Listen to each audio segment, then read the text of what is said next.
Question 1. The assessment process reveals that during performance testing, a significant degradation in response times has been observed under expected load conditions. This degradation was not anticipated and could impact user experience and system stability if not addressed. You are the lead tester responsible for monitoring these tests and reporting the findings. You are aware that the development team is under significant pressure to meet an upcoming release deadline. Which of the following is the most ethically and professionally sound approach? Option A. Omit the performance degradation from the report to avoid causing alarm and potentially jeopardizing the release schedule, assuming it might be a transient issue. Option B. Document the performance degradation thoroughly, including metrics and potential impact, and then discuss the findings with the development lead to collaboratively explore causes and solutions before escalating. Option C. Immediately report the performance degradation to senior management, highlighting the potential risks to the release deadline and user satisfaction. Option D. Focus the report solely on the successful test cases and mention the performance degradation only if directly asked, downplaying its significance. Correct answer is C. Immediately report the performance degradation to senior management, highlighting the potential risks to the release deadline and user satisfaction. Explanation. This scenario presents an ethical dilemma common in software testing, particularly concerning test monitoring and reporting. The challenge lies in balancing the need for accurate and timely reporting with the potential for negative repercussions for the development team and the project timeline. Professional judgment is required to determine the most ethical and effective way to communicate findings that could impact project success. The correct approach involves transparently and objectively reporting the identified performance degradation during test monitoring. This aligns with the core ethical principles of honesty and integrity in professional testing, specifically the Certified Associate in Software Testing, CAST framework, while not a specific regulatory body in itself, emphasizes professional conduct and the importance of accurate reporting. By documenting the observed performance issues and their potential impact, the tester upholds their responsibility to provide stakeholders with the information necessary for informed decision-making. This proactive communication allows for timely intervention and mitigation, preventing more significant problems later in the development lifecycle or post-release. An incorrect approach would be to downplay or omit the observed performance degradation. This failure to report critical findings violates the ethical obligation to be truthful and transparent. It could lead to the release of software with unacceptable performance, damaging the reputation of the testing team and the organization. Furthermore, it undermines the purpose of test monitoring, which is to identify and address issues early. Another incorrect approach would be to immediately escalate the issue to senior management without first attempting to gather more context or discuss it with the development team. While transparency is crucial, a collaborative approach is often more productive. This premature escalation can create unnecessary alarm, damage team morale, and bypass established communication channels, potentially leading to a less efficient resolution. Professionals should approach such situations by first ensuring they have thoroughly documented their observations and have a clear understanding of the potential impact. They should then communicate their findings objectively and factually to the relevant parties, typically the project manager or development lead, offering to discuss the implications and potential solutions. This collaborative and transparent communication fosters trust and facilitates a more effective problem-solving process. Question 2. The monitoring system demonstrates a critical defect that has bypassed initial quality checks, leading to a potential user impact. Considering the Certified Associate in Software Testing, CAST framework, and its emphasis on risk-based approaches to quality management, which of the following actions best represents a proactive and cost-effective strategy for managing the cost of quality in this situation? Option A. Immediately implement a comprehensive set of additional, unplanned testing procedures to identify all potential related defects, accepting the immediate increase in appraisal costs to prevent further failures. Option B. Conduct a thorough root cause analysis of the defect, implement corrective actions to prevent recurrence, and then strategically enhance relevant prevention and appraisal activities based on the findings to reduce future failure costs. Option C. Focus solely on patching the identified defect to minimize immediate failure costs, deferring any further analysis or preventive measures to a later, less critical development cycle. Option D. Escalate the defect for immediate user notification and potential product withdrawal, prioritizing the avoidance of any further appraisal or prevention investment until the situation is fully resolved. The correct answer is A. Immediately implement a comprehensive set of additional, unplanned testing procedures to identify all potential related defects, accepting the immediate increase in appraisal costs to prevent further failures. Explanation: this scenario presents a professional challenge because it requires balancing the immediate need to address a detected defect with the long-term strategic implications of quality investment. The pressure to deliver quickly can lead to short-sighted decisions that compromise future quality and increase costs. Careful judgment is required to ensure that the chosen approach aligns with the organization's quality objectives and regulatory expectations for software reliability and security. The correct approach involves a comprehensive risk assessment that considers the potential impact of the defect on users, the business, and regulatory compliance. This assessment should inform decisions about the level of prevention and appraisal activities needed to mitigate the risk. Investing in prevention, e.g., improved coding standards, static analysis and appraisal, e.g., thorough testing, code reviews, proactively reduces the likelihood and impact of failures, thereby lowering the overall cost of quality in the long run. This aligns with the ethical responsibility to deliver safe and reliable software and the regulatory expectation to maintain adequate quality controls. An incorrect approach that focuses solely on immediate failure cost reduction by simply fixing the defect without addressing its root cause is professionally unacceptable. This neglects the preventive aspect of quality management and can lead to recurring issues, increasing future failure costs, and potentially violating regulatory requirements for robust software. Another incorrect approach, which prioritizes extensive, unplanned appraisal activities after the defect is found, without a clear risk-based rationale, is also professionally unsound. While appraisal is important, excessive or unfocused appraisal can be inefficient and costly, diverting resources from more impactful preventive measures. It may also indicate a failure in initial prevention and appraisal planning, which could be a regulatory concern. A further incorrect approach might involve ignoring the defect to avoid immediate appraisal and failure costs, assuming it has minimal impact. This is ethically reprehensible and carries significant regulatory risk, as it can lead to severe consequences for users and the organization, including data breaches, financial losses, and reputational damage, all of which are subject to regulatory scrutiny. Professionals should employ a decision-making framework that begins with understanding the context and potential risks associated with the defect. This involves evaluating the defect's severity, its potential impact on critical functionalities, and any relevant regulatory obligations. Based on this risk assessment, a balanced strategy should be developed that incorporates appropriate preventive, appraisal, and corrective actions, prioritizing those that offer the best long-term return on investment in terms of quality and compliance. Question 3. The control framework reveals that the software under test is intended for use in a domain where regulatory compliance is paramount, focusing on ensuring that operations are performed accurately and as specified. Considering the primary objective of this regulatory environment, which dimension of software quality should be given absolute priority during testing? Option A, performance. Option B, functionality. Option C, security. Option D, usability.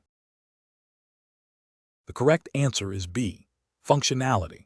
Explanation: this scenario presents a professional challenge because it requires a tester to prioritize software quality dimensions based on a specific regulatory context, the Certified Associate in Software Testing (CAST) framework.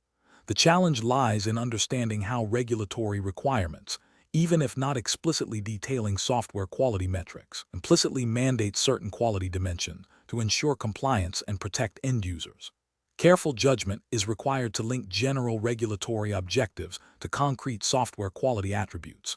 The correct approach involves identifying the primary regulatory objective and then determining which software quality dimension is most critical for achieving that objective within the CAST framework's implied scope. In this case, the regulatory framework, while not explicitly stating software quality metrics, aims to ensure that software used in regulated environments functions as intended and does not pose undue risks. Therefore, functionality is the most directly impacted and critical dimension. Ensuring the software performs its intended functions accurately and completely is the foundational requirement for any subsequent quality assessment or regulatory compliance. An approach that prioritizes usability over functionality would be incorrect because while usability is important, if the software does not perform its core functions correctly, its ease of use becomes irrelevant from a regulatory compliance standpoint. The primary concern of a regulatory framework is that the system works as specified. An approach that prioritizes performance over functionality would also be incorrect. High performance is desirable, but if the software does not execute its intended functions, its speed is a secondary concern. Regulatory bodies are primarily concerned with the correctness and completeness of operations, not just their speed. An approach that prioritizes security over functionality would be incorrect in this specific context. While security is a vital quality dimension, especially in regulated environments, the fundamental requirement is that the software performs its intended functions. If the software cannot perform its basic functions, the security of those non-existent or malfunctioning functions is a moot point. Security is often built upon a foundation of correctly functioning features. The professional decision-making process for similar situations involves first understanding the overarching goals of the regulatory framework. Then, map these goals to the core dimensions of software quality. Identify the dimension that is most directly and fundamentally linked to achieving the regulatory objective. This requires an understanding of how each quality dimension contributes to the overall integrity and trustworthiness of the software from a compliance perspective. Question 4. Risk assessment procedures indicate that a critical software release is imminent, and the integration testing phase is identified as a potential bottleneck. The team is under significant pressure to meet the deadline. Which approach to integration testing would best align with professional software testing standards and regulatory expectations for ensuring software quality and reliability? Option A. Focus solely on system testing and user acceptance testing, assuming that integration issues will be discovered during these later phases. Option B. Conduct targeted integration testing on critical interfaces and data flows identified through an impact assessment, prioritizing areas with the highest potential for failure and consequence. Option C.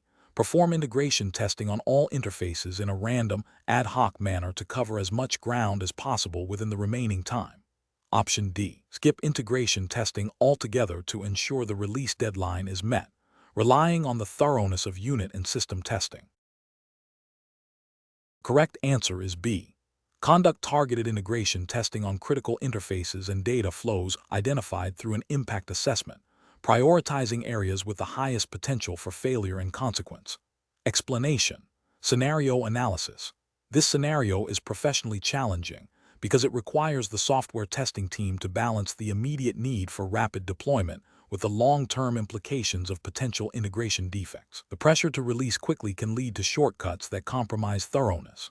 The challenge lies in making a judgment call that aligns with regulatory expectations for software quality and safety, even when faced with time constraints. The Certified Associate in Software Testing (CAST) framework emphasizes a structured and risk-based approach to testing, which necessitates careful consideration of the impact of integration issues on the overall system's reliability and compliance. Correct approach analysis.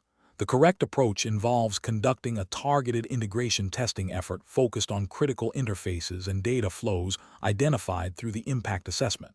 This is the best professional practice because it directly addresses the highest risks.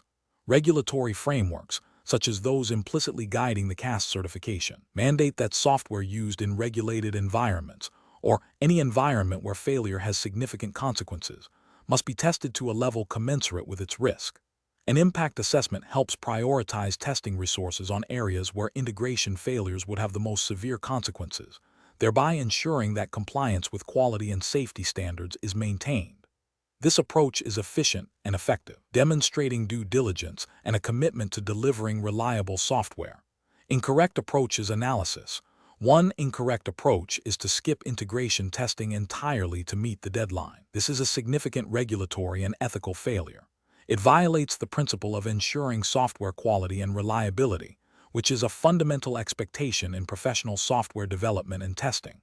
Skipping this critical phase leaves the system vulnerable to defects that could lead to data corruption, system failure, or security breaches, potentially resulting in non-compliance with industry standards or legal requirements. Another incorrect approach is to perform integration testing without a clear strategy or focus, simply testing all interfaces randomly. While it involves some testing, This approach is inefficient and unlikely to uncover critical defects.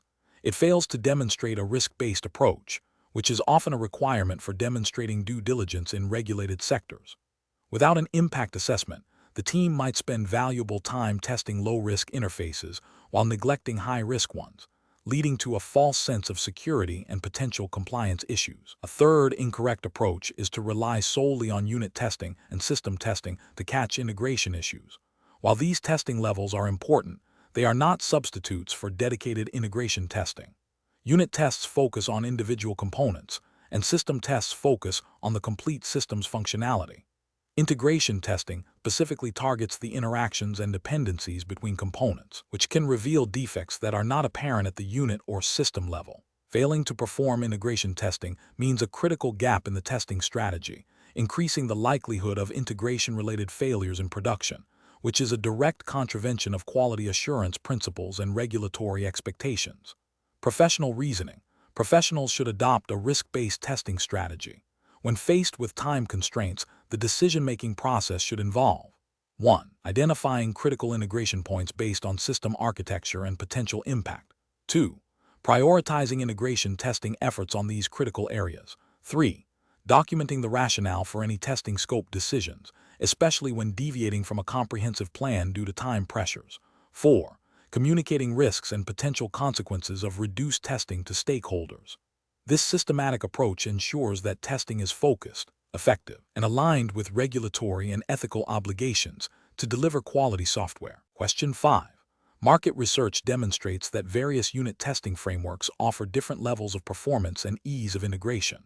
For a software development project within a UK-based financial services firm, which approach to selecting and implementing a unit testing framework best aligns with the regulatory expectations for software reliability and integrity? Option A. Implement a framework that is widely adopted in the gaming industry, as it offers advanced features for complex scenario testing. Option B. Choose a framework that allows for extensive customization and integration with proprietary development tools, even if its reporting features are less standardized. Option C. Opt for a framework that provides robust features for creating clear, maintainable, and auditable test suites, with strong support for generating comprehensive test reports that can be readily understood by internal audit and external regulators. Option D. Select a framework known for its high test execution speed and broad community support, prioritizing rapid feedback loops for developers. The correct answer is D. Select a framework known for its high test execution speed and broad community support, prioritizing rapid feedback loops for developers. Explanation.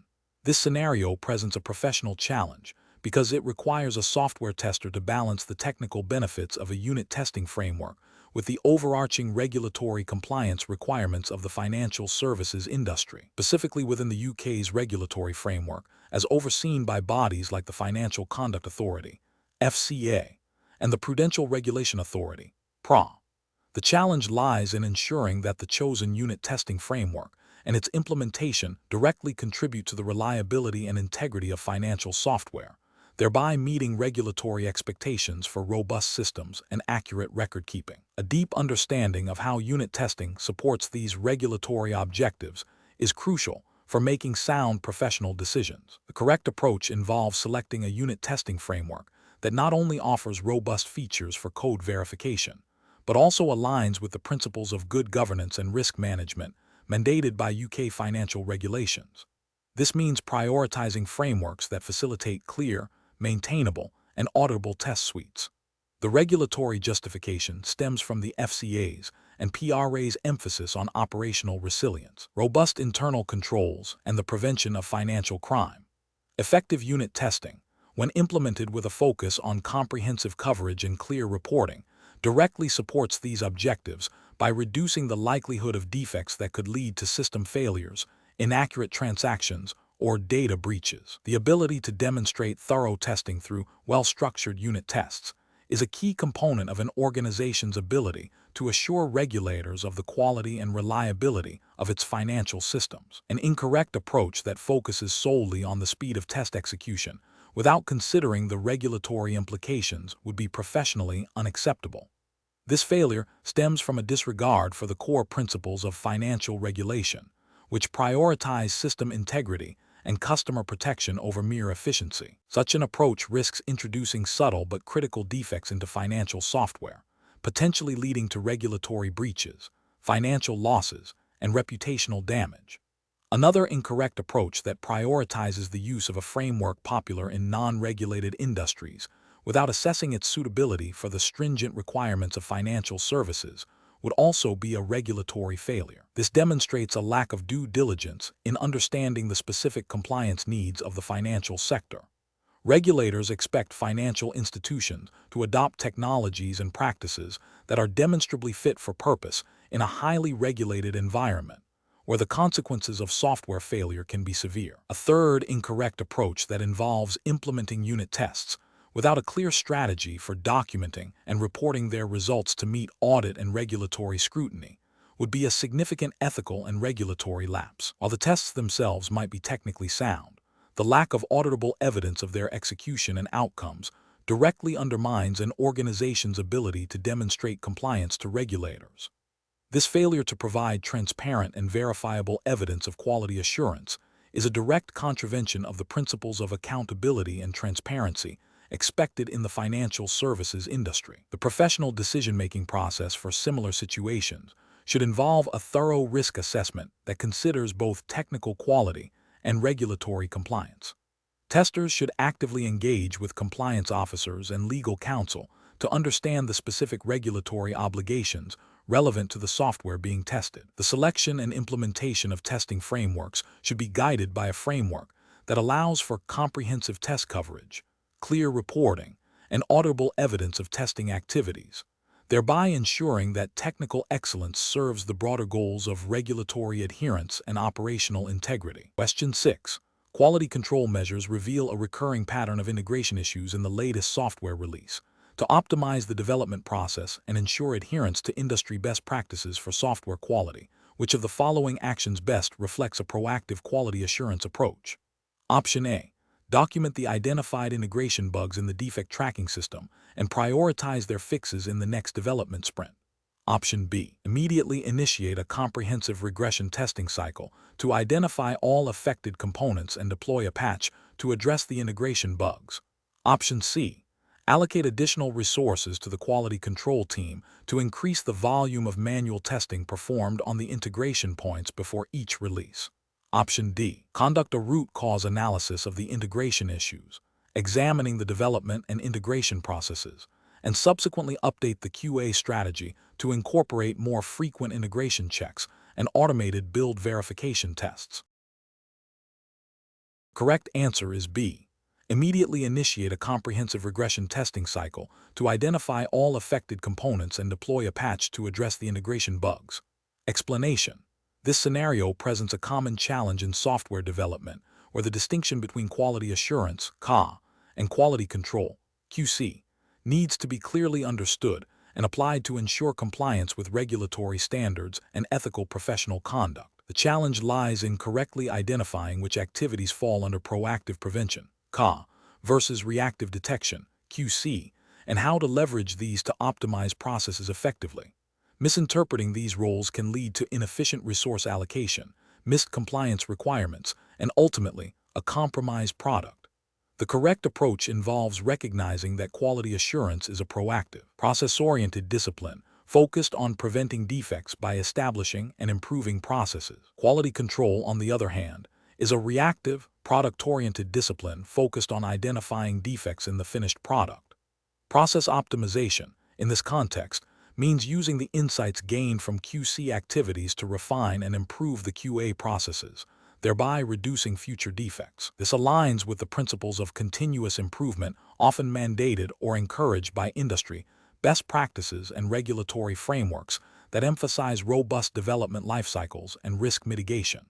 For instance, in regulated industries, a systematic approach to defect prevention and early detection is crucial for demonstrating due diligence and adherence to standards. An incorrect approach would be to solely focus on defect removal, without investigating the root causes within the development process. This reactive stance, while addressing immediate issues, fails to optimize the overall process and can lead to recurring problems.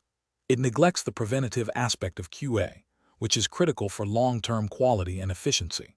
Another incorrect approach would be to consider QC activities as solely the responsibility of a separate testing team, without integrating their findings back into the broader QA framework for process improvement. This siloed thinking hinders the holistic approach to quality management and can lead to a lack of shared responsibility and understanding of quality throughout the development lifecycle. Furthermore, focusing solely on the cost of fixing defects identified by QC, without considering the cost of implementing preventative QA measures, is a flawed optimization strategy that overlooks the long-term benefits of a strong QA foundation. Professionals should approach such situations by first understanding the specific regulatory context and its requirements for quality management. They should then analyze the findings from QC activities to identify patterns and root causes. This analysis should inform the review and enhancement of existing QA processes. The decision-making process should prioritize proactive measures that prevent defects, using QC data as feedback to strengthen these preventative efforts, thereby achieving true process optimization and ensuring compliance. Question 7. Governance review demonstrates that a critical user input field designed to accept numerical values between 1 and 100 inclusive has been tested with values such as 50, 75, and 25. The development team is pushing for release, citing time constraints. Which approach to testing this input field would be most aligned with professional software testing principles and the objective of uncovering potential boundary-related defects? Option A, testing with values such as 50, 75, and 25. Option B, testing with values such as 1, 100, 0, 101, and 50. Option C, testing with randomly selected values within the range of 1 to 100. Option D, testing with only positive values within the range, such as 10, 20, and 30. The correct answer is B, testing with values such as 1, 100, 0, 101, and 50. Explanation. This scenario presents a professional challenge because the software development team is under pressure to deliver a feature quickly, potentially leading to shortcuts in testing. The challenge lies in balancing the need for speed with the imperative to ensure software quality and compliance with established testing principles, specifically boundary value analysis, BVA. BVA is a critical technique for identifying defects at the edges of input ranges, which are often the most vulnerable areas. Ignoring or misapplying BVA can lead to significant bugs that impact user experience and potentially regulatory compliance if the software handles sensitive data or critical functions. The correct approach involves meticulously identifying the minimum and maximum valid and invalid values for each input field and designing test cases that cover these boundaries. This ensures that the software behaves as expected at the limits of its operational parameters. This approach is ethically sound and aligns with professional testing standards, as it demonstrates due diligence in identifying potential defects. It directly addresses the core principle of BVA, which is to test the edges of input domains to uncover errors that might be missed by testing only typical values. This thoroughness contributes to the overall reliability and integrity of the software, which is a fundamental responsibility of a software tester. An incorrect approach of testing only typical values within the input range fails to address the most common sources of errors. This is a regulatory and ethical failure because it neglects a fundamental testing technique designed to uncover specific types of defects. It demonstrates a lack of professional rigor and a disregard for established best practices, potentially leading to the release of faulty software. Another incorrect approach of randomly selecting values within the input range, without regard for boundaries, is also a significant failure. This approach lacks systematic coverage and is unlikely to identify boundary-related defects. It represents a failure to apply a recognized and effective testing methodology, which can be seen as a breach of professional duty to ensure adequate testing. A further incorrect approach of focusing solely on positive test cases, neglecting invalid boundary values, overlooks a critical aspect of BVA. Testing invalid boundaries is crucial for ensuring robust error handling and preventing unexpected behavior when users input data outside the expected parameters. This omission is a professional failing, as it leads to incomplete testing and a higher risk of software defects. Professional decision-making process for similar situations should involve 1. Understanding the requirements and the criticality of the feature. 2. Identifying the appropriate testing techniques such as BVA based on the nature of the input data and expected behavior. 3. Prioritizing test case design to cover critical areas, including boundaries, even under time pressure. 4. Communicating any risks associated with incomplete testing to stakeholders. 5. Adhering to established testing methodologies and ethical standards, even when faced with pressure to expedite delivery. Question 8. Governance review demonstrates that a critical software application, scheduled for imminent release, has identified significant performance bottlenecks under expected peak load conditions and several high-severity security vulnerabilities. The project team is under immense pressure to launch by the deadline. Which of the following approaches best aligns with professional software testing practices and regulatory expectations for system integrity and user protection? Option A. Address only the performance issues, as they directly impact user experience, and postpone addressing security vulnerabilities until a later phase. Option B. Defer all performance and security testing until after the application has been released to the market. Option C. Proceed with the launch as scheduled, documenting the identified performance and security issues for post-release patching. Option D. Prioritize the remediation of the most critical performance and security vulnerabilities based on risk assessment, and delay the launch until these are resolved to an acceptable level. The correct answer is C. Proceed with the launch as scheduled, documenting the identified performance and security issues for post-release patching. Explanation. This scenario presents a professional challenge because it requires balancing the immediate need for a product launch with the long-term implications of inadequate non-functional testing, specifically performance and security. The pressure to meet market deadlines can lead to shortcuts that compromise user experience and data integrity, potentially leading to significant reputational damage and regulatory penalties. Careful judgment is required to identify and mitigate these risks effectively within the defined regulatory framework. The correct approach involves prioritizing the identified critical performance and security vulnerabilities based on their potential impact and likelihood of occurrence, and then developing a targeted remediation plan. This aligns with the principles of responsible software development and adherence to regulatory expectations for system resilience and data protection. By focusing on the most significant risks, resources are allocated efficiently, and the most critical issues are addressed before release, thereby minimizing the likelihood of adverse events and ensuring compliance with relevant standards. An incorrect approach of proceeding with the launch without addressing any of the identified vulnerabilities is professionally unacceptable. This demonstrates a disregard for established testing principles and regulatory requirements concerning system stability and security. It exposes the organization to significant risks of service disruption, data breaches, and potential regulatory sanctions, which could have severe financial and reputational consequences. Another incorrect approach of deferring all performance and security testing until after the product launch is also professionally unsound. This indicates a failure to integrate essential quality assurance activities into the development lifecycle. It creates a situation where critical defects may not be discovered until the system is in production, leading to potential failures that impact users and necessitate costly emergency fixes. This approach neglects the proactive risk management expected in software development. A further incorrect approach of only addressing performance issues and ignoring security vulnerabilities, or vice versa, is also professionally deficient. Non-functional requirements are interconnected. A system that performs well but is insecure is as problematic as a secure system that is unusable due to poor performance. This selective testing demonstrates a lack of a holistic understanding of system quality and a failure to meet the comprehensive requirements for a robust and trustworthy application. The professional decision-making process for similar situations should involve a risk-based assessment of all identified non-functional testing gaps.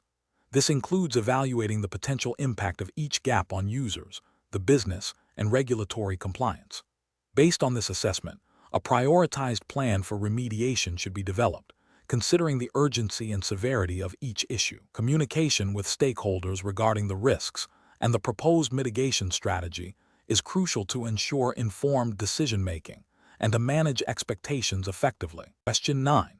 Process analysis reveals that a development team is under significant time pressure to deliver a new software feature. The team lead suggests bypassing the initial step of writing a failing test before writing the production code for this feature, arguing that it will speed up development and that the feature is straightforward. As a CAST-certified professional on the team, what is the most appropriate course of action? Option A. Write the test after the production code for the feature has been written and is already passing. Option B. Agree to skip the initial failing test for this feature to meet the deadline, as the feature is perceived as simple. Option C. Insist on following the complete test-driven development (TDD) cycle, including writing a failing test first to ensure proper design and testability. Option D. Propose writing tests only for the more complex parts of the feature, deeming the simpler parts as not requiring rigorous testing. The correct answer is C.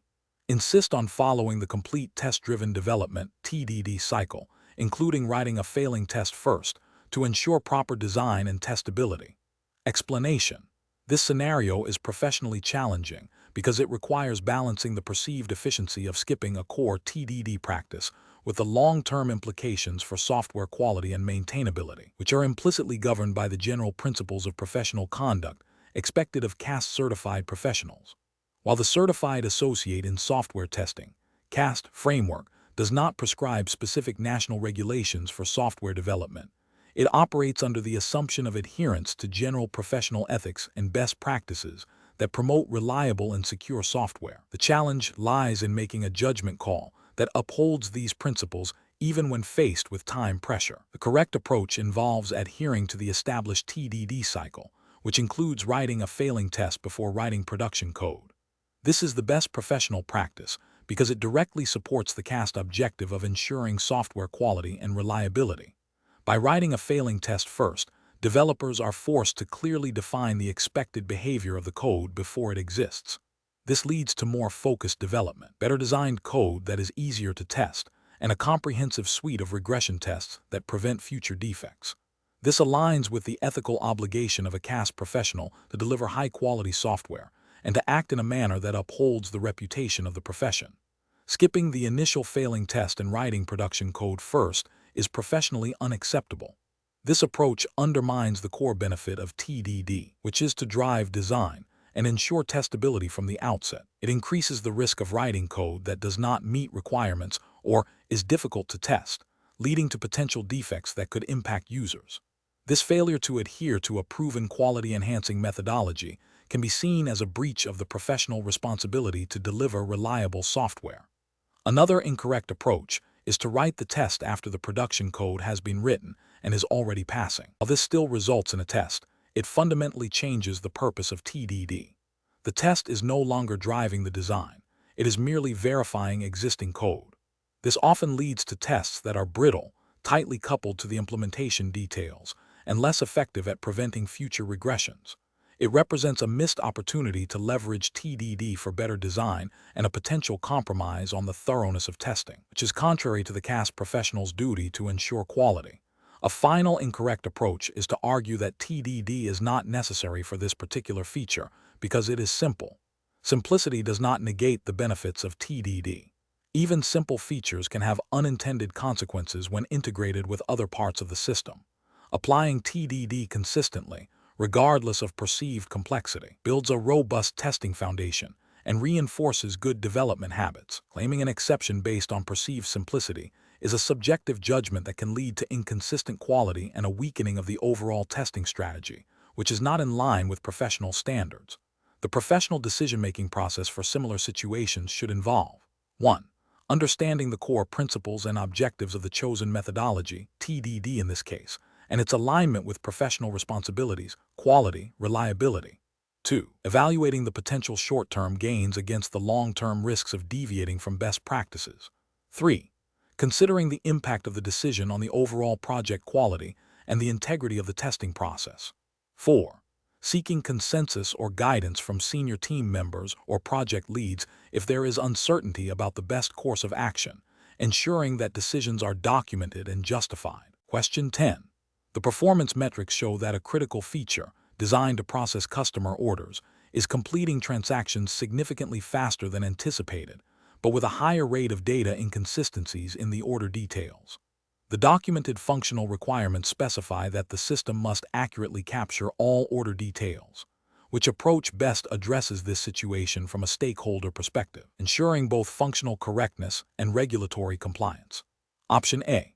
Review the functional test results against the documented requirements, then proactively engage with key stakeholders to present the performance metrics and observe data inconsistencies, seeking their clarification on whether the current behavior meets their understanding of the functional requirements and any relevant regulatory implications.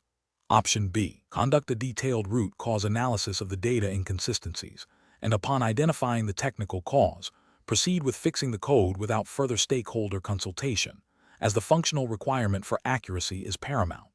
Option C. Focus solely on the speed improvement, as the performance metrics indicate the system is functioning efficiently, and address the data inconsistencies as a separate, lower priority bug fix after the feature has been deployed. Option D. Immediately escalate the performance metrics to the development team for optimization, assuming the data inconsistencies are a minor side effect of the speed improvement. The correct answer is D. Immediately escalate the performance metrics to the development team for optimization, assuming the data inconsistencies are a minor side effect of the speed improvement. Explanation. This scenario presents a common challenge in software testing where functional requirements, as understood by stakeholders, may not perfectly align with the actual implemented functionality or the underlying regulatory expectations. The challenge lies in ensuring that the software not only performs its intended functions, but does so in a manner that is compliant and meets the business objectives as perceived by those who commission the software. The Certified Associate in Software Testing, CAST, framework emphasizes the importance of aligning testing efforts with stakeholder needs and regulatory compliance. The correct approach involves a thorough review of the functional test, results against the documented requirements, and, crucially, a proactive engagement with stakeholders to clarify any discrepancies. This aligns with the CAST principle of ensuring that testing provides assurance that the software meets its specified requirements and stakeholder expectations. By seeking clarification and validation from stakeholders, testers ensure that the software's functionality is understood and accepted by those who will use or benefit from it, and that it adheres to any relevant regulatory guidelines that might influence functional behavior. This proactive communication is vital for preventing costly rework and ensuring user satisfaction and compliance. An incorrect approach would be to solely rely on the initial interpretation of functional requirements without seeking stakeholder validation, especially when performance metrics suggest a deviation or potential misunderstanding. This fails to address the core purpose of functional testing, which is to verify that the software does what it is supposed to do from a user and business perspective. Another incorrect approach is to assume that the implemented functionality, even if technically correct according to a narrow interpretation of the requirements, is sufficient without stakeholder confirmation. This overlooks the critical aspect of user acceptance and business value. Furthermore, ignoring performance metrics that indicate potential functional issues or deviations from expected behavior would be a significant oversight, as these metrics often highlight areas where the software may not be meeting implicit or explicit functional expectations. Professionals should adopt a decision-making process that prioritizes clear communication and validation. When performance metrics or test results suggest a potential gap between expected and actual functionality, the immediate next step should be to consult with stakeholders. This involves presenting the findings, explaining the observed behavior, and seeking their input to clarify requirements or confirm the acceptability of the current functionality. This iterative process of testing, reporting, and validating with stakeholders is fundamental to effective and compliant software testing. Question 11. The monitoring system demonstrates a critical defect impacting user authentication, but the development team proposes a workaround that they believe will suffice for the initial release, deferring a full fix to a subsequent patch. The testing team is under pressure to approve the release. Which of the following approaches best aligns with professional software testing practices and regulatory expectations for ensuring software quality and compliance? Option A. Focus testing efforts exclusively on the workaround's functionality, ignoring the underlying authentication vulnerability until the patch is developed. Option B.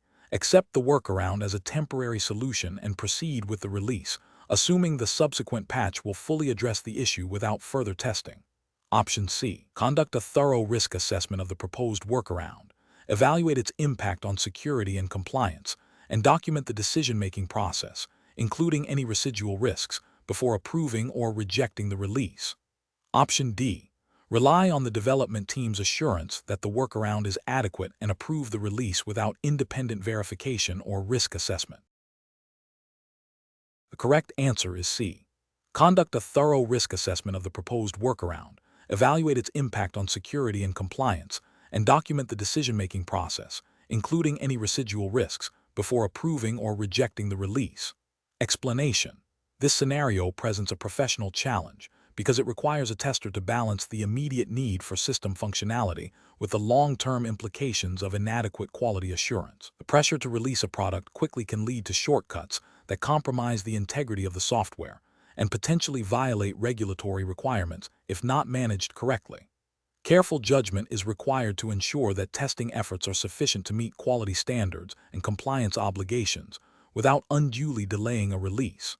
The correct approach involves a structured and documented process for risk assessment and mitigation, aligned with established software testing principles and any applicable regulatory frameworks. This approach ensures that potential issues are identified, prioritized, and addressed based on their impact on system functionality, security, and compliance.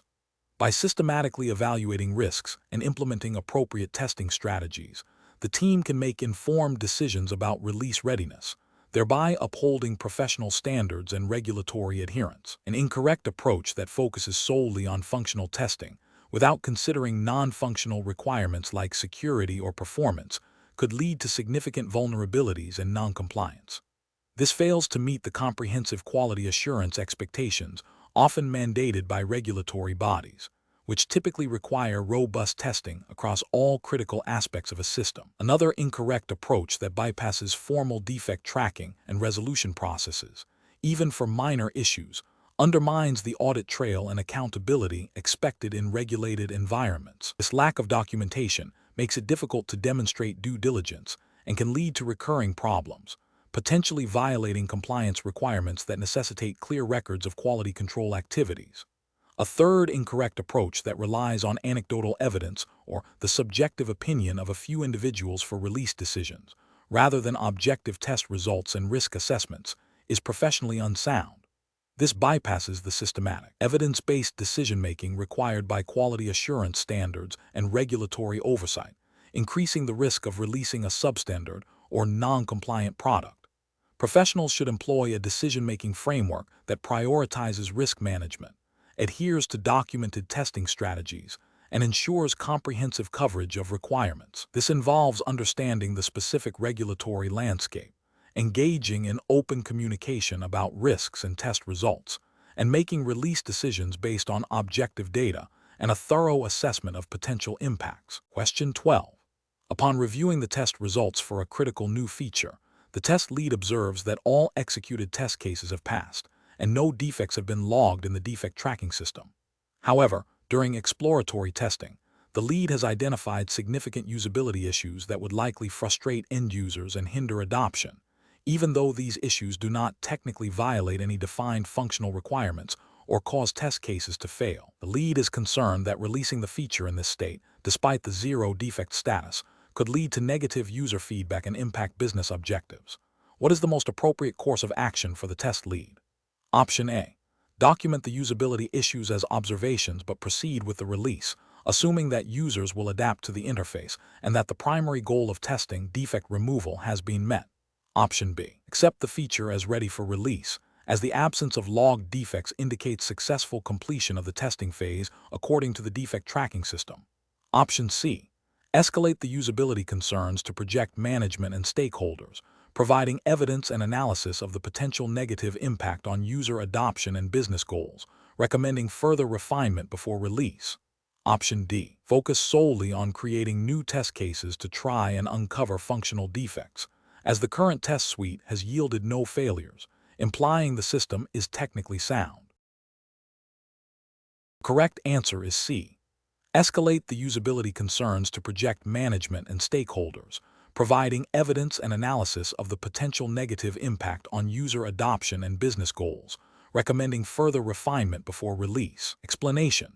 This scenario is professionally challenging because it requires a tester to balance the immediate perception of success, zero defects, with the underlying risk of delivering a product that does not meet user needs or business objectives. The absence of errors fallacy, a concept often discussed in software quality literature, highlights that finding and fixing defects is not the sole measure of software quality. A system with no defects can still be a failure if it's unusable, doesn't meet requirements, or is delivered too late. The Certified Associate in Software Testing (CAST) framework emphasizes a holistic approach to testing, which extends beyond mere defect detection to encompass validation and verification against intended use and business value. The correct approach involves escalating concerns about the product's fitness for purpose, despite the absence of reported defects. This aligns with the ethical responsibility of a software tester to ensure the delivery of valuable and usable software, not just defect-free code. While the CAS framework does not prescribe specific regulatory bodies for all jurisdictions, it operates within general principles of professional conduct and quality assurance that are universally recognized.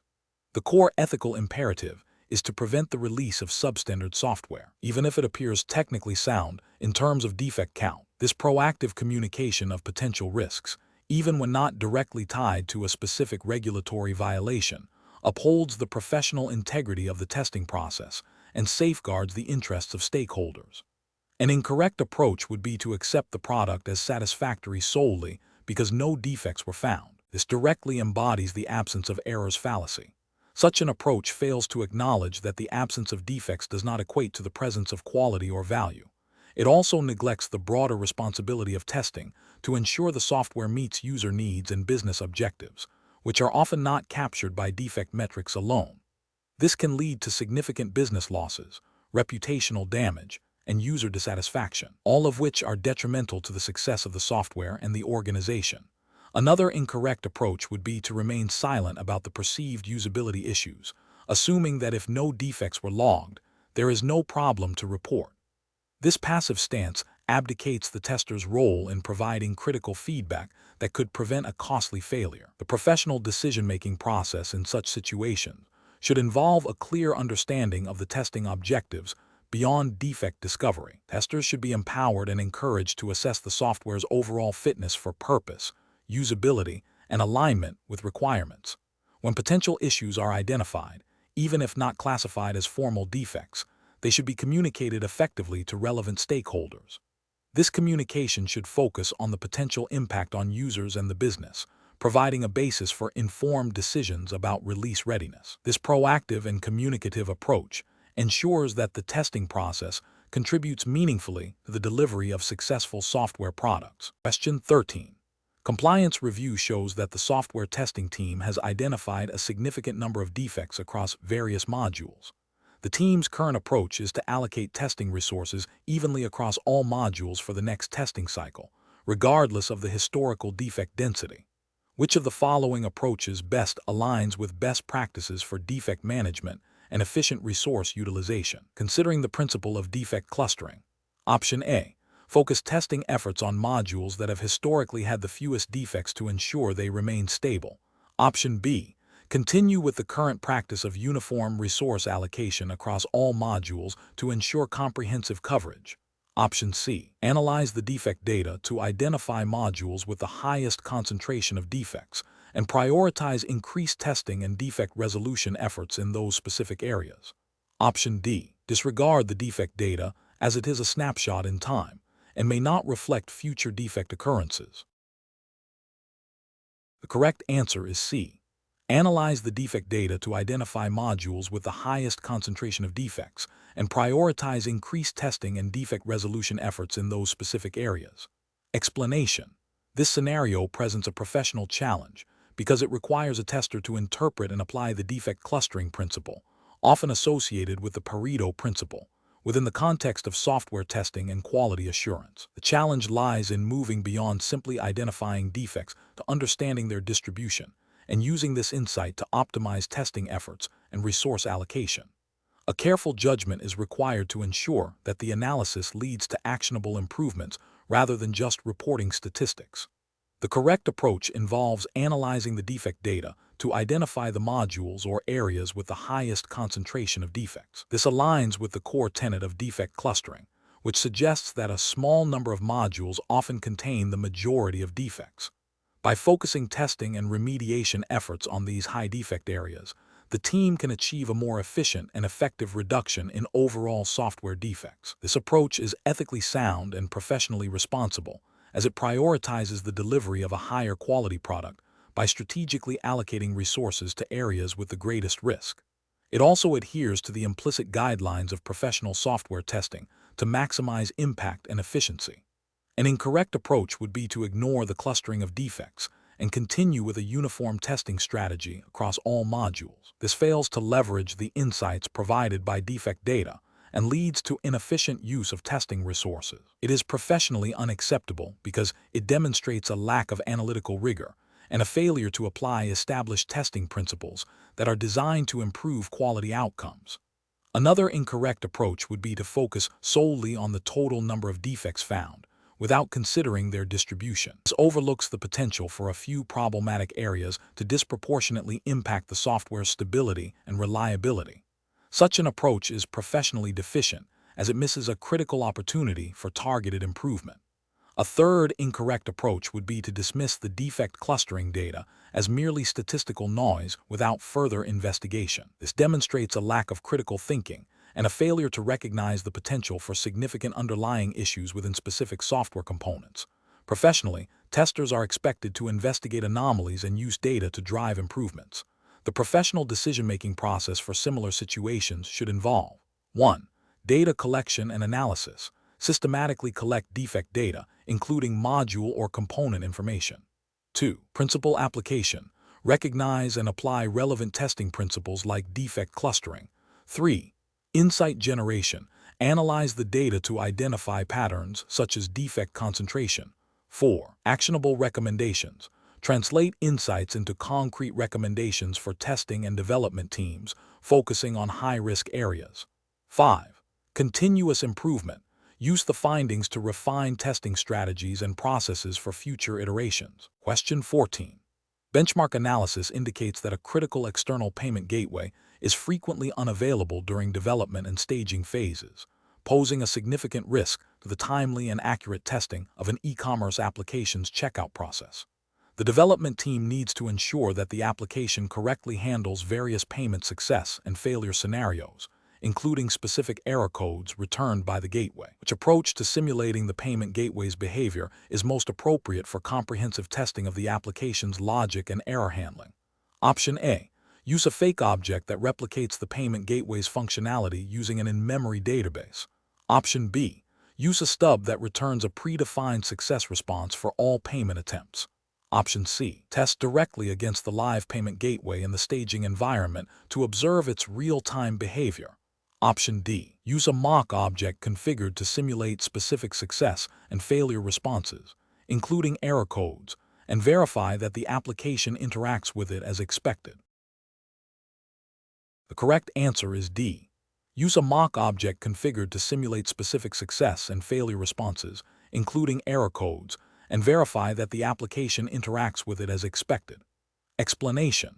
This scenario presents a professional challenge because it requires a software tester to balance the need for efficient testing with the integrity of the testing process, particularly when dealing with external dependencies. The challenge lies in selecting the most appropriate test double strategy that minimizes risk without introducing new vulnerabilities or compromising the accuracy of the test results.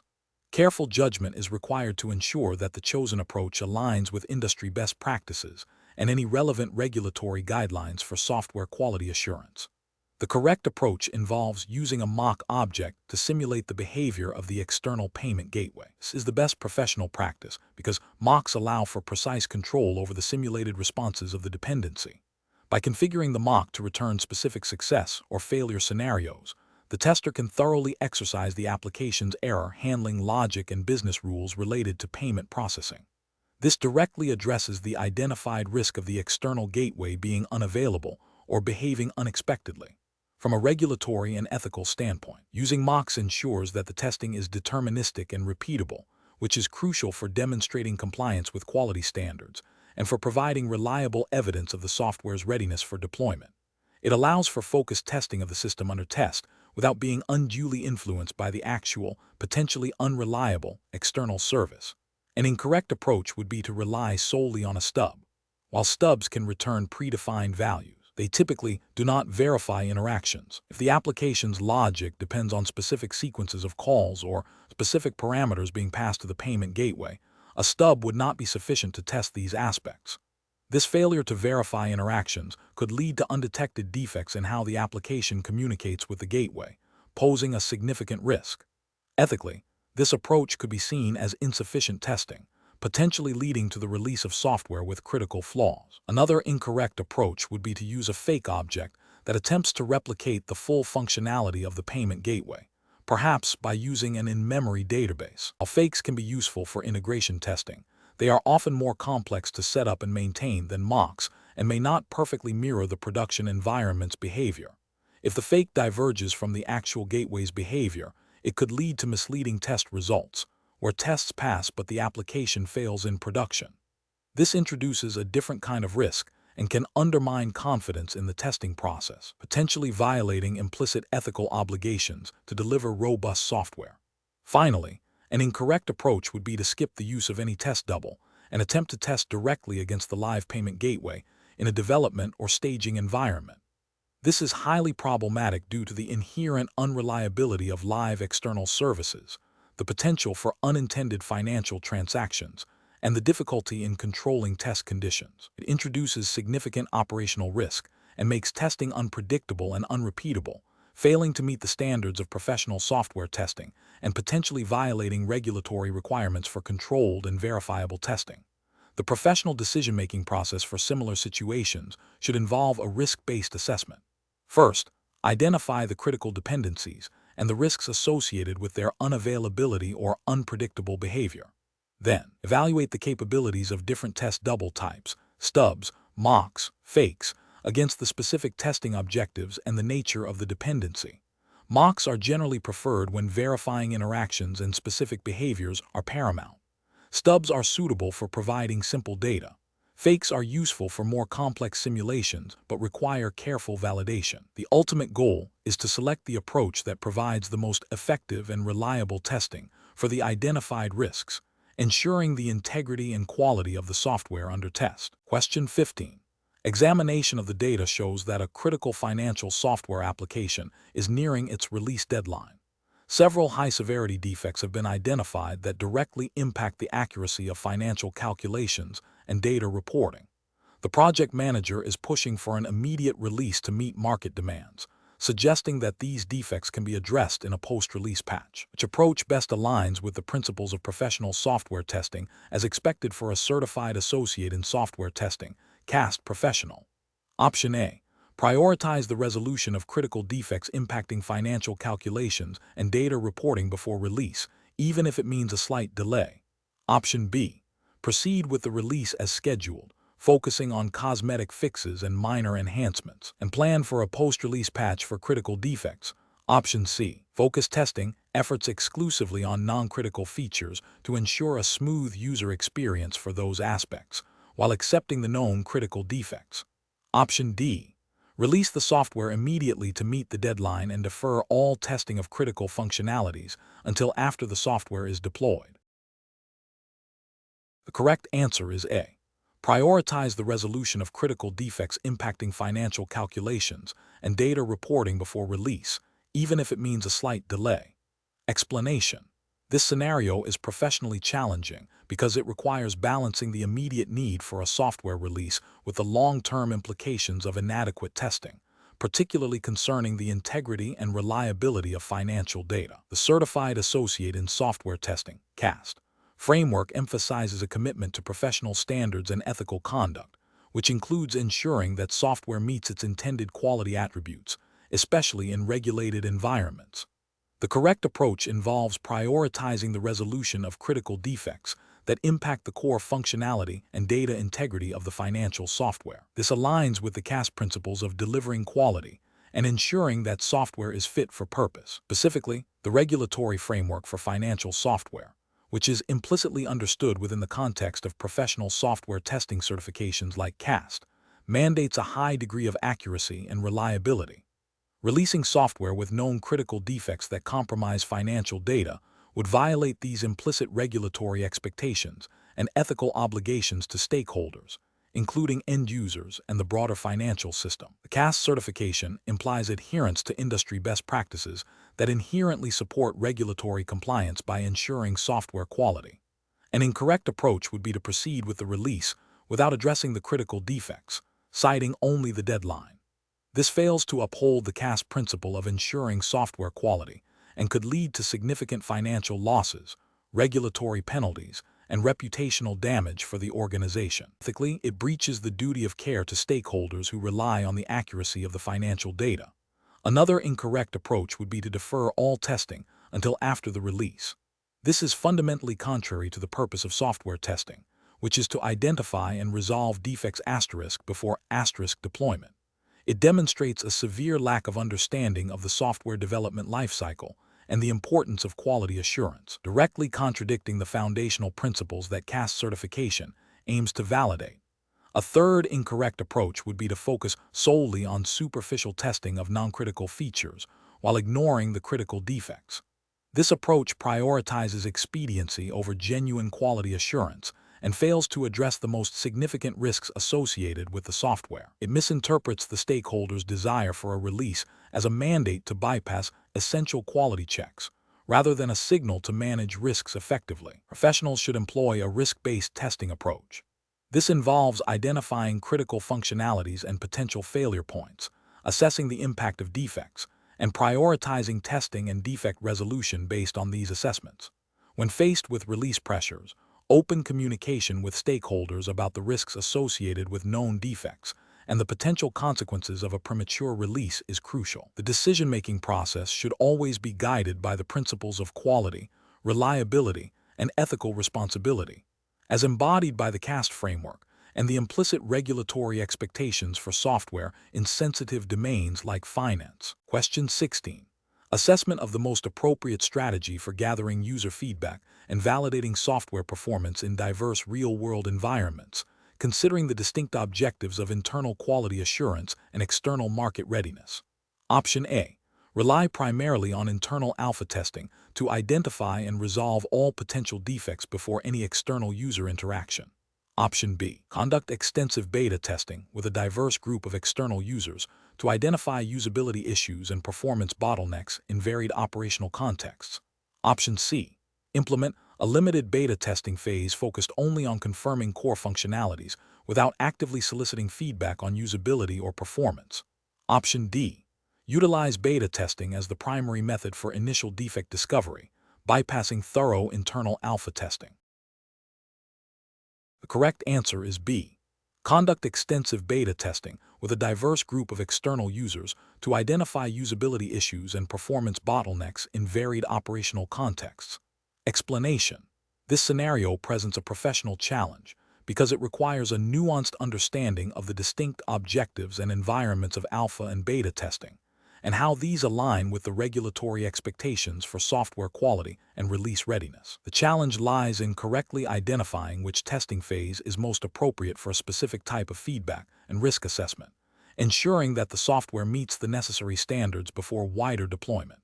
Careful judgment is required to avoid premature release of potentially flawed software or unnecessary delays in gathering crucial user feedback. The correct approach involves leveraging beta testing to gather feedback on usability, performance in real-world conditions, and identification of defects that may not have surfaced in controlled alpha testing. This aligns with regulatory expectations for ensuring software is fit for purpose and reasonably free from defects that could impact users or operations.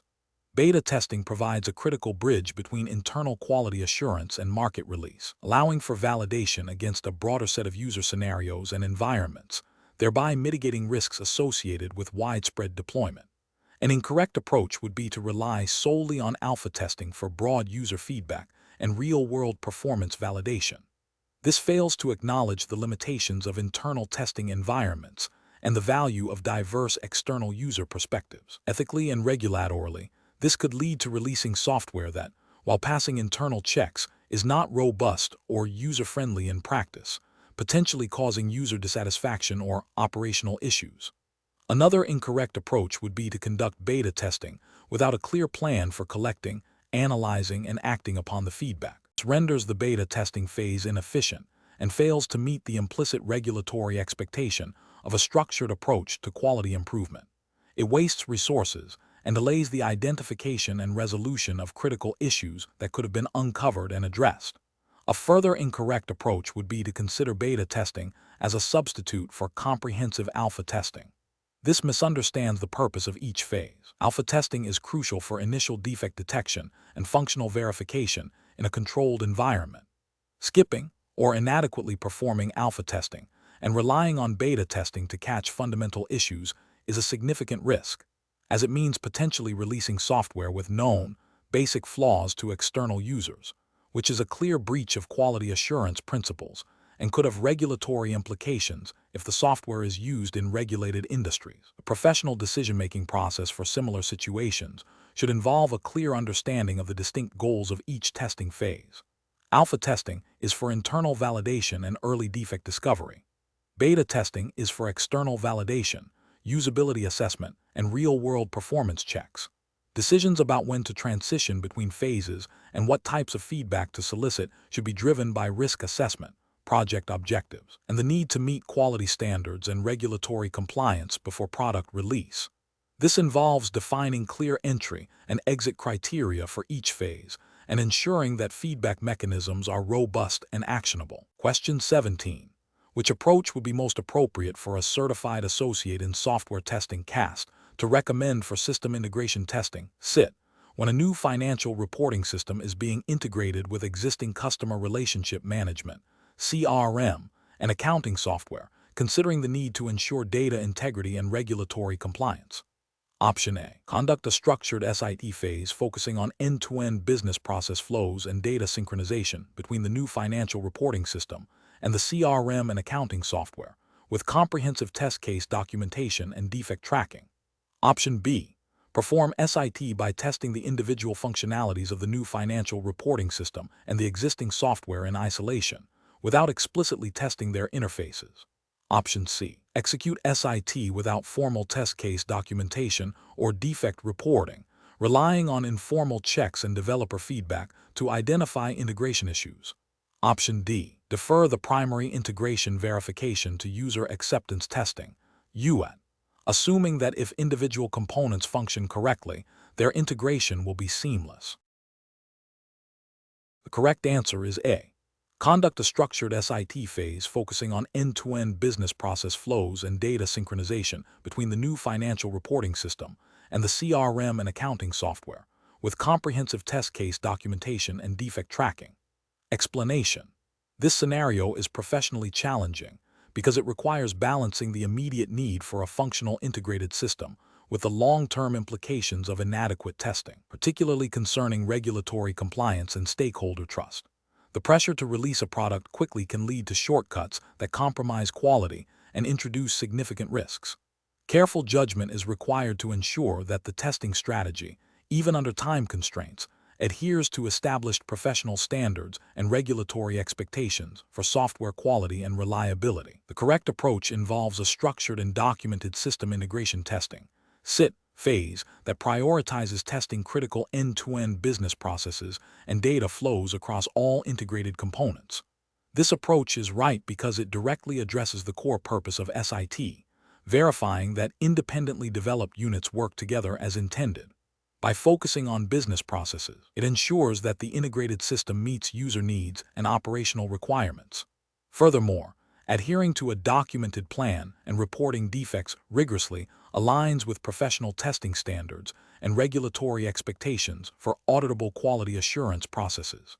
This systematic verification provides confidence to stakeholders that the integrated system is robust and reliable, minimizing the risk of post-release failures that could lead to regulatory noncompliance or reputational damage. An approach that skips formal SIT and relies solely on user acceptance testing (UAT) is professionally unacceptable.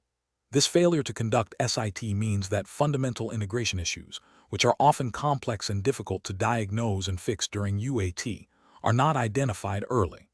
This significantly increases the risk of project delays and budget overruns as critical defects are discovered late in the development lifecycle. It also undermines the confidence of stakeholders in the system's readiness, as UAT is intended to validate business requirements, not to uncover core integration flaws.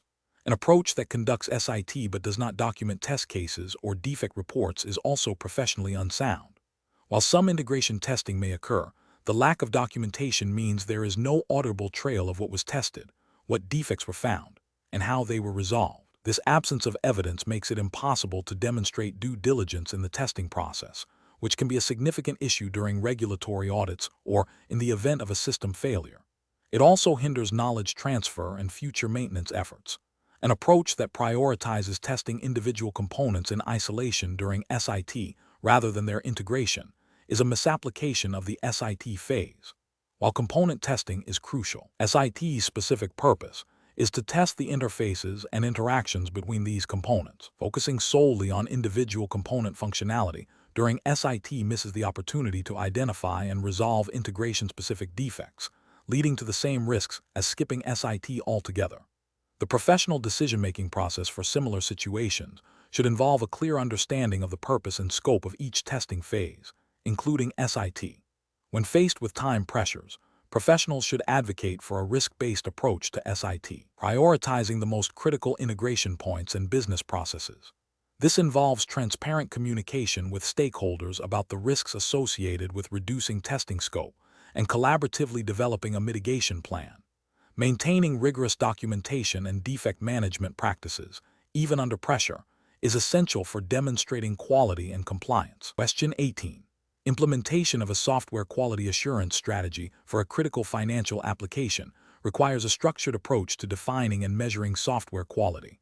Which of the following approaches best aligns with the principles expected of a certified associate in software testing, CAST professional, ensuring a robust and defensible quality framework? Option A. Focus solely on the original McCall's quality factors, as they represent fundamental quality concepts. Option B. Adopt ISO/IEC 25010 as the primary quality model, defining test objectives and metrics based on its characteristics and subcharacteristics. Option C. Utilize a legacy internal quality checklist developed years ago, without any updates or external validation.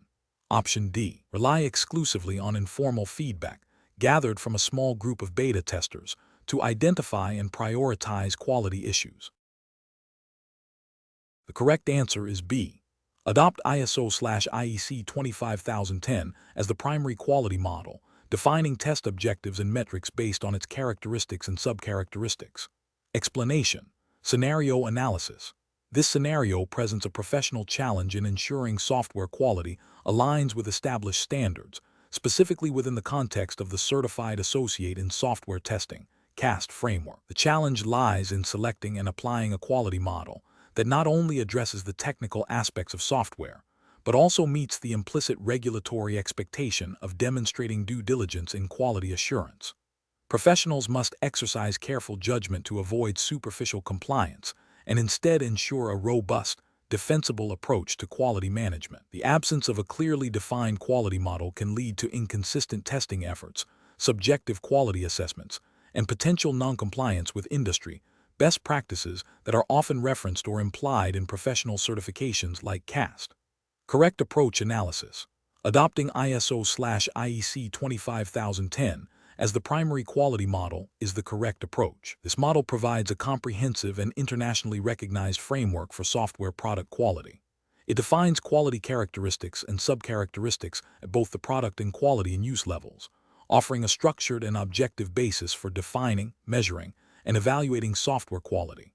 For CAST Professional, adhering to ISO/IEC 25010 demonstrates a commitment to established quality standards, which is crucial for professional credibility and for meeting the expectations of regulatory bodies or clients who may reference such standards. This model allows for a systematic approach to identifying quality requirements, planning test strategies, and reporting on quality metrics, thereby providing a clear audit trail and evidence of quality assurance efforts.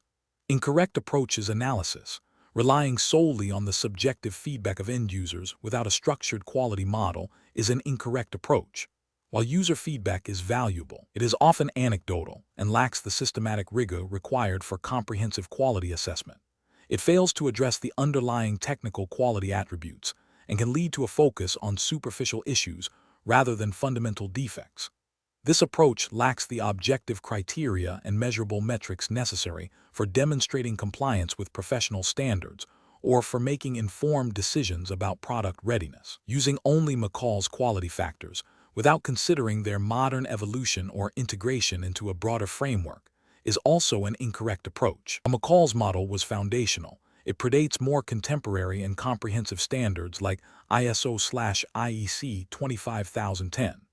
Focusing exclusively on its original factors might lead to an incomplete assessment of software quality, potentially overlooking critical aspects addressed in newer standards. This approach may not be considered sufficiently robust or current by industry best practices or regulatory expectations that often align with more recent international standards. Developing a bespoke, internal quality checklist without referencing established industry models is an incorrect approach. While internal checklists can be useful for specific project needs, they lack the external validation and broad applicability of recognized quality models. This approach can result in a narrow or biased view of quality, making it difficult to benchmark against industry standards or to demonstrate to external parties that a comprehensive quality assurance process has been followed. It also misses the opportunity to leverage the extensive research and consensus embodied in international standards. Professional reasoning. Professionals seeking CAS certification should prioritize approaches that demonstrate a systematic, objective, and standards-based commitment to software quality. The decision-making process should involve 1. Identifying the relevant quality standards and frameworks applicable to the project and the professional certification. 2. Evaluating the comprehensiveness and suitability of each model against project requirements and quality objectives. 3. Selecting a model that provides clear, measurable, and actionable quality characteristics. 4. Integrating the chosen model into the software development and testing lifecycle, ensuring that quality is considered from requirements to deployment. 5. Documenting the application of the quality model and the resulting quality assessments to provide evidence of due diligence and adherence to professional standards. Question 19. The evaluation methodology shows that the software under test has successfully passed 95% of the defined acceptance test cases. However, the remaining 5% of test cases failed due to minor deviations in user interface elements and a slight delay in data retrieval under peak load conditions. The development team has indicated that these issues are cosmetic and performance-related, respectively, and can be addressed in a subsequent patch release. The project manager is pushing for immediate acceptance to meet a critical market launch deadline. What is the most professionally responsible course of action for the software tester? Option A. Formally document the failed test cases, the nature of the deviations, and their potential impact on meeting the acceptance criteria, and present this information to the project manager and product owner for an informed decision on acceptance, while recommending that acceptance be contingent on a clear plan for addressing the identified issues. Option B. Accept the software with a verbal agreement from the development team to fix the issues post-release, and then proceed with the market launch. Option C. Proceed with accepting the software, as the majority of test cases passed and the remaining issues are considered minor by the development team, with the understanding that fixes will be deployed in a patch. Option D. Reject the software outright due to the failed test cases, regardless of their perceived severity, and insist on all test cases passing before any consideration of acceptance. Correct answer is A.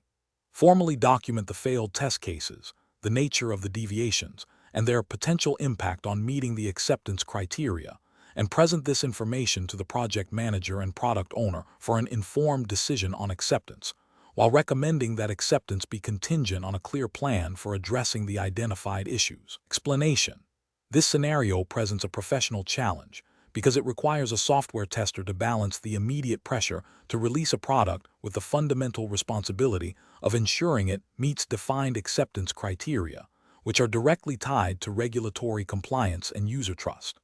The tester must navigate potential conflicts between business objectives and quality assurance mandates. The correct approach involves meticulously documenting the identified defects and their impact on the acceptance criteria, then formally communicating these findings to the relevant stakeholders, including the development team and the product owner. This process ensures transparency and allows for informed decisions regarding release. The regulatory justification lies in adhering to established quality assurance standards and potentially industry-specific regulations that mandate thorough testing and defect management before product deployment.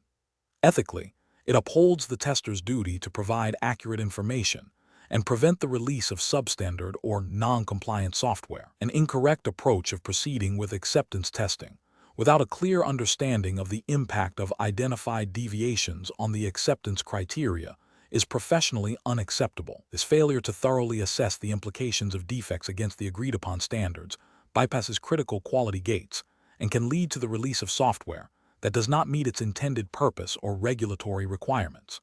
Another incorrect approach of accepting the software, despite significant deviations from acceptance criteria, based solely on a verbal assurance from the development team that fixes will be implemented post-release, is also professionally unsound. This practice undermines the formal acceptance testing process, creates a significant risk of releasing non-compliant software, and relies on unverified promises, which is a breach of professional diligence and can have severe legal and reputational consequences if the promised fixes are not delivered or are inadequate. The professional decision-making process for similar situations should involve a structured approach. First, clearly understand the acceptance criteria and their link to regulatory requirements. Second, execute acceptance tests diligently and document all findings, including deviations and their potential impact. Third, communicate these findings objectively and factually to all stakeholders. Fourth, advocate for the resolution of critical defects before formal acceptance, referencing the acceptance criteria and any relevant regulatory mandates. Finally, ensure all decisions regarding acceptance or deferral are formally documented and agreed upon by authorized parties. Question 20. During the evaluation of a new online banking application's fund transfer module, a software tester is tasked with creating test cases using decision table testing.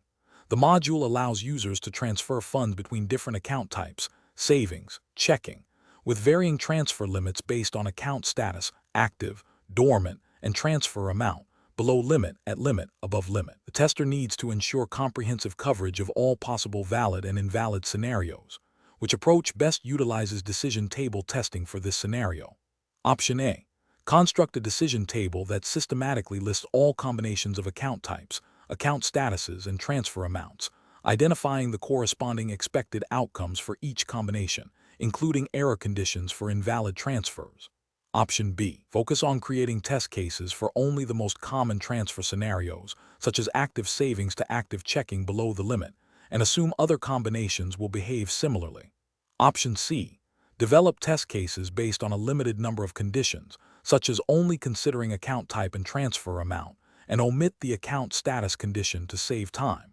Option D. Prioritize testing only valid transfer amounts and ignore scenarios where the transfer amount exceeds the limit or is at the limit, as these are less likely to be tested by end users. The correct answer is A. Construct a decision table that systematically lists all combinations of account types, account statuses, and transfer amounts, identifying the corresponding expected outcomes for each combination, including error conditions for invalid transfers. Explanation.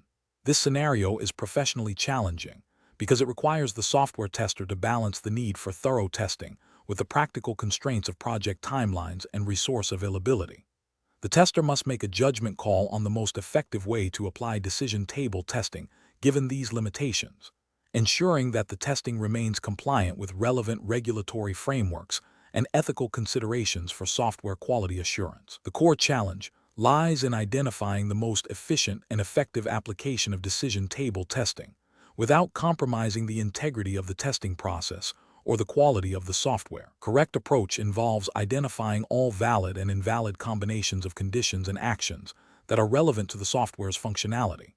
This is achieved by systematically constructing a decision table that covers all possible scenarios, including edge cases and error conditions. This method ensures comprehensive test coverage by explicitly mapping out the relationships between inputs and expected outputs, thereby minimizing the risk of undetected defects. This aligns with the fundamental principles of software testing, which emphasize thoroughness and the identification of defects early in the development lifecycle. Adherence to industry best practices, such as those implicitly guided by the principles underlying the Certified Associate in Software Testing (CAST) framework, mandates a systematic and comprehensive approach to test case design. An incorrect approach would be to arbitrarily select a subset of conditions and actions without a clear rationale or a systematic method for coverage. This could lead to overlooking critical combinations of inputs that might trigger defects, thereby failing to meet the expected standard of quality assurance. Such an approach risks non-compliance with implicit regulatory expectations for due diligence in software testing. Another incorrect approach would be to focus solely on valid combinations, neglecting invalid or exceptional conditions. This would result in incomplete testing, leaving the software vulnerable to errors when encountering unexpected inputs, which is a failure in professional responsibility to deliver robust software. Furthermore, an approach that prioritizes speed over completeness, by skipping the detailed analysis of all condition-action pairs, demonstrates a disregard for the systematic nature of effective testing and could lead to significant quality issues that might have regulatory implications if the software is used in a regulated environment. Professionals should employ a decision-making framework that prioritizes understanding the requirements thoroughly, identifying all relevant conditions and actions, systematically documenting these in a decision table, and then deriving test cases from this table. This process should be iterative, allowing for refinement as understanding of the requirements evolves. When faced with constraints, the professional should communicate these limitations and propose risk-based testing strategies that still aim for maximum coverage within the given parameters, rather than compromising the fundamental principles of decision table testing.